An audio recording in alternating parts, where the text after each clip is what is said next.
আসসালামু আলাইকুম। কেমন আছেন আপনারা? তো আজকে আমি হোমমেড কেক তৈরি করছিলাম, কাপ কেক। এটা হচ্ছে চকলেট কেক।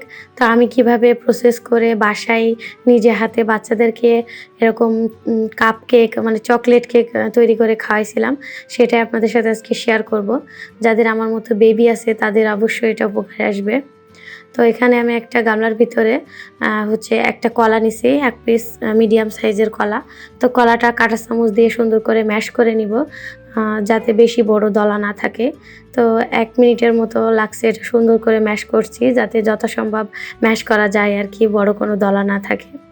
তো কাঁটা চামচ দিয়ে কিন্তু এভাবে সুন্দর করে ম্যাশ করা যায় খুবই সহজেই। তো আমি এটা কোনো ব্লেন্ডারে কিংবা কোনো কিছুতেই ম্যাশ করব না। এই বোলের ভিতরে সবকিছু সুন্দর করে ম্যাশ করে তারপরে কেকটা রেডি করব। তো খুবই সহজ আর হচ্ছে সবাই এটা করতে পারবে। কোনো ওভেন লাগবে না, কিছুই লাগবে না। গ্যাসের চুলায় এরকম মাটির চুলায়ও করা যাবে এরকম। তো এখানে আমি হচ্ছে কলাটা ম্যাশ করে নিছি। তারপরে হচ্ছে ২ টা ডিম দিছি।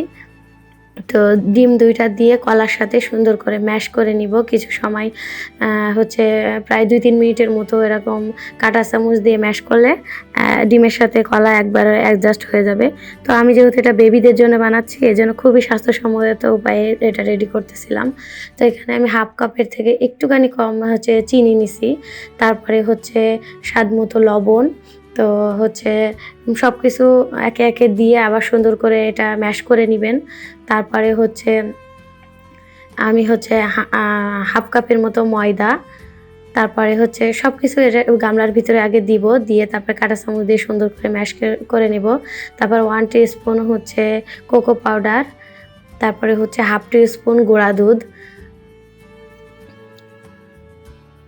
তারপরে হচ্ছে 1 টিস্পুনের মতো হচ্ছে বেকিং পাউডার। তো এরকম সবকিছু মানে একটা গামলার ভিতরে সবকিছু নিয়ে নিছি। আগে তো চিনি আর হচ্ছে ডিমটা ম্যাশ করে নিতে হবে, যাতে ডিমের চিনিটাও সুন্দর মতো গলে যায়। তারপরে এগুলা দিছি। দিয়ে এখন আবারও সুন্দর করে একবারে একটা ব্যাটার তৈরি করে নিব। অনেক সময় ধরে করছিলাম। আমি তো প্রায় ১৫ মিনিট ধরে এটা ফ্যাটাইছি, যাতে কেকটা বানাইলে সুন্দর স্মুথ আর হচ্ছে অনেক ফোলে, এজন্যে। তো আর হচ্ছে শেষে 1 টিস্পুন সয়াবিন তেল দিছি। আমি এখানে বেবিদের জন্য বানাইছি দেখে বেশি পরিমাণে তেল কিংবা অন্য কোনো জিনিস ব্যবহার করি নাই। তো একবারে স্বাস্থ্যসম্মত উপায়ে তৈরি করতেছিলাম। আমি যদি চাইতাম আমি যে 1/2 টিস্পুন তেল দিব না, তো নাও দিতে পারতাম। তো হচ্ছে কেকটা একটু সুন্দর করার জন্য, ফোলানোর জন্য আমি 1/2 টিস্পুন সয়াবিন তেল দিছি, সাদা তেল। দিয়ে সবকিছু সুন্দর করে মিশায়ে একবারে একটা সুন্দর ব্যাটার তৈরি করে নিছি। তো নেওয়ার পরে এরকম আমি একটা কেকের মোড় নিছি। তো এটা কাপ কেক বানানোর জন্য এরকম হচ্ছে এরকম কিনতে পাওয়া যায়। তো এরকম একটা কিনে রাখা আছে। যেহেতু আমার ৩ টা বাচ্চা, তো আমি মাঝে মধ্যে বাচ্চাদের জন্য এটা এরকম হোমমেড খাবার-দাবার রেডি করি। তো আমার বাচ্চাদের সবকিছু এরকম আমি মার্কেটে গেলে টুকিটাকি জিনিস সামনে পড়লে কিনে নিয়ে আসি। আর এরকম বাচ্চাদেরকে বাসায় রেডি করে খাওয়াই। আমি এভাবে করতে বাচ্চাদেরকে মানে বাসায় নিজে হাতে করে এটা করতে কিন্তু আমার অনেক টাইম লাগছে, কষ্ট হইছে। তারপরেও আমি চাই আমার নিজে হাতে করা জিনিস আমার বাচ্চারা খাক। তো এখানে হচ্ছে আমি এরকম কেকের নিচে, বাইরে কেক কিনলে যেমন কেকের নিচে একটা করে কাপ দেয়া থাকে কাগজের তৈরি। তো এটা খুবই অল্প প্রাইজেই পাওয়া যায় কিনতে। তো এগুলা হচ্ছে বাসায় নিয়ে আসা থাকে আমার। আমি মাঝে মধ্যে বাবুদেরকে এভাবে তৈরি করে খাওয়াই। তো সব কাপের ভিতরে একটা করে এরকম কাগজ দিয়ে দিছি। তো কাগজটার উপরে আমি আমার এই যে তেলের পটটা দিয়ে হচ্ছে স্প্রে করা যায়।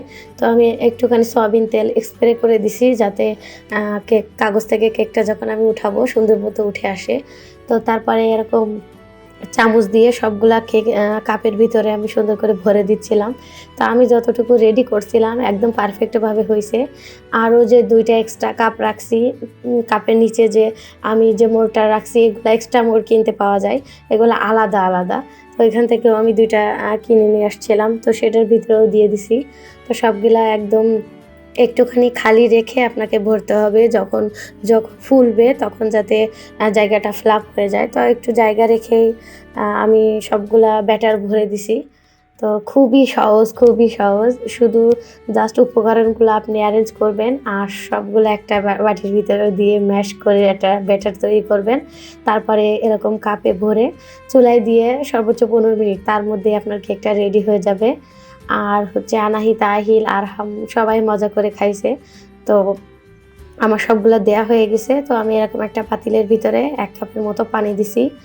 তো পানিটা একটু ফুটে আসলে তারপরে হচ্ছে এটার ভিতরে কোনো স্ট্যান্ড দিতে পারেন, যাতে হচ্ছে পানিটা উপরে উঠে না আসে। তো আমি এরকম ২ টা টিস্যু দিছিলাম। তো টিস্যু দিলে কি হয় যে উপরে যে পানিটা একটা বলক আছে, সেই বলকটা যাতে উপরে না আসে, পানি মানে কাপের উপরে না পড়ে। তো এটা আমি আমার একটু ছড়ানো পাতিল হওয়াতে আমার এটা দিতে সুবিধা হইছে। তো আর যদি ওভেন থাকে তো সরাসরি ওভেনে দিয়ে দিলে এটা হয়ে যাবে। তো আমি এরকম চুলায় তৈরি করছিলাম। তো এটা বড় ফয়েল দিয়ে যদি আমি আটকায়ে দেই, তখন হচ্ছে এটা ফুলবে কেকটা, এজন্য তো স্পেস রাখতে হবে। তো আমার কাছে চকলেট মোড়ানোর জন্য ছোট ফয়েল ছিল স্লাইস করা, তো সেগুলো আমি ওপর দিয়ে দিছি। আর এক্সট্রা যে ২ টা ছিল সেই ২ টা মাঝখানে যে একটা স্পেস আছে তার উপরে দিয়ে আমি হচ্ছে এর উপরেও ২ টা ফয়েল দিছি, দিয়ে ঢাকনা দিয়ে ১৫ মিনিট হচ্ছে এটা মানে কুক করছি। তো ১৫-২০ মিনিটের মধ্যেই কেক রেডি হয়ে যাবে আপনার। খুবই সহজ আর সময়ও অল্প লাগে। যেহেতু কাপ কেক, যদি একটা গামলার ভিতরে কিংবা একটা হচ্ছে কেকের ইসের ভিতরে দিতাম, বাটির ভিতরে, তাইলে হয়তোবা অনেক টাইম লাগতো। ছোট কাপে, এজন্য তাড়াতাড়ি হয়ে গেছিল। তো এভাবে আমি যে ঢাকনার উপরে একটা ছিদ্র আছে সেটাও আটকায় দিব, যাতে দমে তাড়াতাড়ি হয়ে যায় এজন্য। তো এভাবে একটা কাগজ দিয়ে আমি আটকায় দিছি। দিয়ে তো ১৫ মিনিট রাখছিলাম। তার মধ্যেই কেকটা রেডি হয়ে গেছিল। তো এভাবে হচ্ছে দেখেন কেকটা কতখানি ফুলছে। আমি ১ম এ একটা খুলে দেখছিলাম। তারপরে হচ্ছে সবগুলা একটা করে নামায় নিছি এবং একটা হচ্ছে টুথপিক দিয়ে আমি দেখছি যে ভিতরটা সুন্দর মতো হইছে কিনা। তো আলহামদুলিল্লাহ আমি পারছিলাম আর সুন্দর মতো হইছে। তো আমি কিন্তু এর আগেও আরহামকে অন্যভাবে কেক তৈরি করে খাওয়াইছিলাম। সেটাও কাপ কেক ছিল। সেটা ছিল হচ্ছে চকলেট কেক না, সেটা ছিল হচ্ছে ভ্যানিলা কেক। তো হইছিল, কিন্তু এতটা পারফেক্ট হয় নাই। আজকে যেটা এটার মতো পারফেক্ট হয় নাই। তো আজকে তো আমি দেখেই খুশি হয়ে গেছি যে একদম বাইরে যে এরকম প্যাকেট কেক নিয়ে আসি ওটার মতো, কিন্তু এটা অনেক স্বাস্থ্যসম্মত। আমার বাচ্চারা তো চকলেট কেক বাইরের যেগুলা কিনতে পাওয়া যায় এগুলা পছন্দ করে। এজন্য আমি চকলেটটাই বানাইছিলাম। তো এরকম হোমমেড হইলে যে বাইরের মতো অতটা পারফেক্ট মানে হয় না, কিন্তু হচ্ছে টেস্টটা অনেক বেশি মজা হয়। তো চাইলে উপর দিয়ে কিশমিশ টুকরা করে আগে থেকে যখন ব্যাটার দিছিলেন ওভাবে দিয়ে রেডি করতে পারেন।